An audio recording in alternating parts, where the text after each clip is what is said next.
it has so much history and it has a legacy which is difficult to match. And it's sad that they're not performing especially in the last 5 or 6 years, how they should be.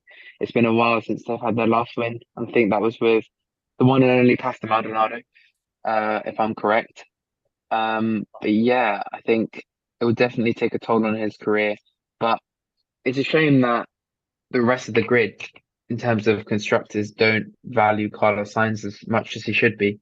You know, coming going to Ferrari, probably one of the biggest things in his career, and it's definitely given him an opportunity to show how fast of a driver he is. And I don't think the teams in that sort of period of time have taken the time to reflect on how good of a driver he is. And it comes to a point where he might be getting too old. Yesterday was his 30th birthday. And I'm not saying that's old. Hopefully no one will take offense to that. But in an F1 career, he's sort of moving away from his prime era. Look at the primes of other drivers. They were definitely in their early 30s, late 20s when they were winning races and winning championships. So I think it's going downhill for Carlos, and I really hope he can sort of make an impact at Williams. And I think him and Alex Albon will definitely make a good duo next year. But yeah. Ah, listen, I agree in a sense, with the sort of Carlos Sainz pity party. Um, but part of me thinks if I were an F1 constructor, would I want to invest my entire future in Carlos Sainz? Maybe not. Maybe not. Not necessarily. He's shown an extreme amount of promise over the past, nearly decade. Um, or about sort of 8 or so years. Um, and he's had real flashes where he's been absolutely excellent. For example, in his first year at Ferrari, finishing fifth in the Constructors' Championship, beating out Charles Leclerc. And at the start of this season, where he had in the three races that he did run, it was podium, podium, podium. But is he the man that you want to put all of your eggs in the basket of, right? I'm not entirely, I'm not, I've been considering this the last few weeks, and yes, is he currently on better form than Sergio Perez? Yes, he is. But is he the person who you want for the future of your team? I'm not entirely sold. I'm not completely sold. He's a quality driver. He's a Ferrari right now for a reason. And to be frank, there aren't really many better options on the grid at the moment, but maybe people are a little bit wary. But to be frank, right, if I'm going to argue that about Carlos Sainz, if I'm going to say people should be wary, then our next stop at Crash Corner would really needs a bit of a talking to, and that is 2025 Mercedes driver Kimi Antonelli, who binned it at Parabolica in a 52G crash in FP1, which he walked away from, being announced as the Mercedes driver hours later. How does this decision sit with you, Amish? Yeah, I mean, he's not even a rookie yet, and he's making, I don't think you can put too much pressure on him making one mistake. Obviously, it's not great. It's not a good indicator to crash in one of your early experiences in the sport. And I think it is a difficult environment for him to be in. Going straight to Mercedes as a rookie, we don't usually see that. And I think he'd be suited better in a team like Williams, where he can develop his driving in Formula One. We saw it with George Russell. He started off at Williams, and if there was, you know, an opportunity for him to go to Mercedes at the beginning, I definitely would have said that he should have gone to Williams anyways, even if he could have gone to Mercedes from the start. It's going to be interesting next year to watch him. I don't think I think he's more than capable. Um, I'm not sure how he'll perform compared to George Russell, but the pressure is really high on him at the moment. But clearly, Mercedes and Toto Wolff see something in the young driver, who's only a few weeks older than myself. But yeah, I think he's promising. He's a promising driver. I think everyone will make mistakes at some point in their career. And I think this one for Kimi Antonelli, it's now with that big crash. But I don't think it's any cause of concern. I'm trying to think back to the last driver that was just thrown into such a big seat. It Max might have been Verstappen Max Verstappen, but or Lando Norris, but that Verstappen was started when out. McLaren weren't so big. But Max started out as a rookie with then Toro Toro. Rosso, yeah.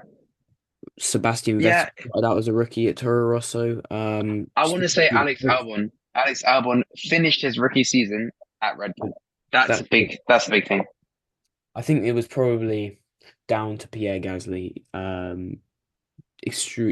having a bit of a torrid time of it.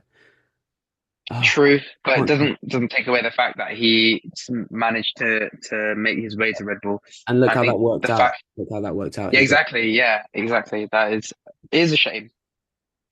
I think that Antonelli is having a lot of faith put in him for such a young, Young, driver, such an yeah, unproven driver. I think he could really do with a seat at Williams. Um, I George agree.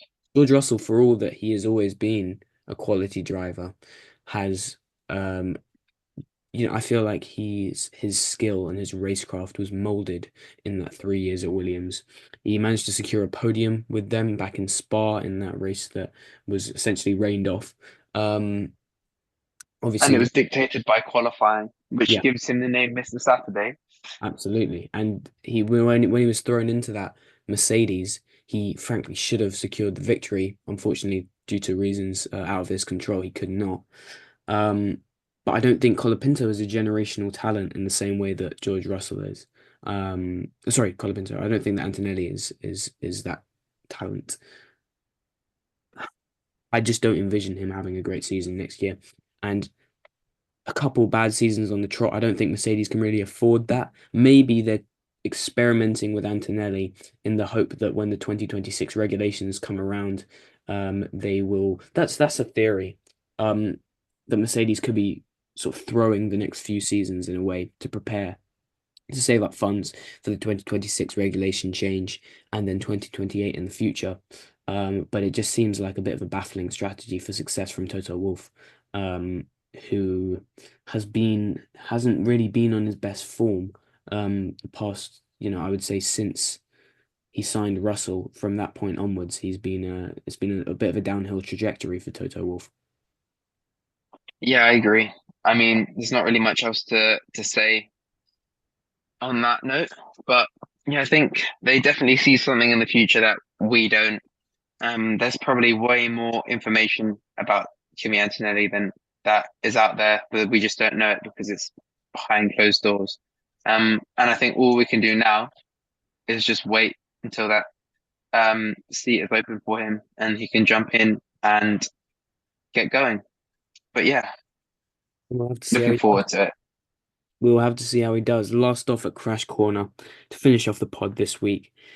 We're going to take a look at Kevin Magnussen in the Haas, who tussled with Pierre Gasly, made contact, picked up a penalty, 10-second time penalty in the Italian Grand Prix. And that has translated into 2 penalty points to his license, to his super license, super license to his, well, two penalty points for K-Mag. And that means that he's picked up 12 penalty points this season. He's now going for a he's now going to be banned for one race. He's going to miss out on the next Grand Prix in Baku. Amish, do you think this is fair? Do you think this is sort of Kevin Magnussen facing the music, and he's been seemingly sort of which he's seemingly been avoiding for this entire season? Yeah, I definitely think there's a reason why, he's got it right. He's sort of getting himself into trouble with sort of minor crashes, and you can't you can't always put the name racing incident on these events. Uh, this case, the Italian Grand Prix, I think it was a bit harsh because uh the driver on the other end, he didn't, it was Pierre Gasly, right? I don't think he came out with an insane amount of damage, or it didn't really affect his race as much as it could have. And I don't think that incident was called for a time penalty or any sort of sanction at that matter. Hmm. But I think looking across this season definitely has shown some aggressive and messy driving from K-Mag. I think everyone sort of knows that he's a great defending driver, but there comes to a point where he's crossed the line and sort of has earned himself this race ban. But I think as a fan, not a direct fan of Kevin Magnussen, but as a fan of Formula One, it definitely opens up a window for us because Ollie Behrman is going to be replacing him, if I'm correct. And as we have seen last time in Saudi Arabia, Ollie Behrman has definitely given F1 a show, a spectacular show, in with Ferrari, and hopefully he can use this next race to get used to the Haas car he will be driving next season. This is an interesting one for Haas because there was a lot of talk from Pierre Gasly himself, in fact, about appeal of the decision. In a way, I mean, I don't know about you, Amish, but if I were, in charge, of the decision making at Haas, then I think I would probably let this one go. Because the fact is that K-Mag's not going to be in that seat in 2025, and Ollie Behrman is. So this may be one of his only chances. I mean, hopefully for K-Mag, this is his only chance to shine in the Haas car before he takes his place amongst the grid proper next season. Will this be beneficial for Haas? Well, I mean, it just gives some more data, I guess, really. There's more is better, I guess. It's not a less is more situation. Um, Ollie Behrman gathering more information for the team, they can definitely use that going forward into 2025. Obviously, it won't be the same car, but it will definitely give Ollie Behrman more experience in F1. And I think that's, a small step forward. It's definitely not a step back. And I think that's what you just have to look on the bright side in this situation.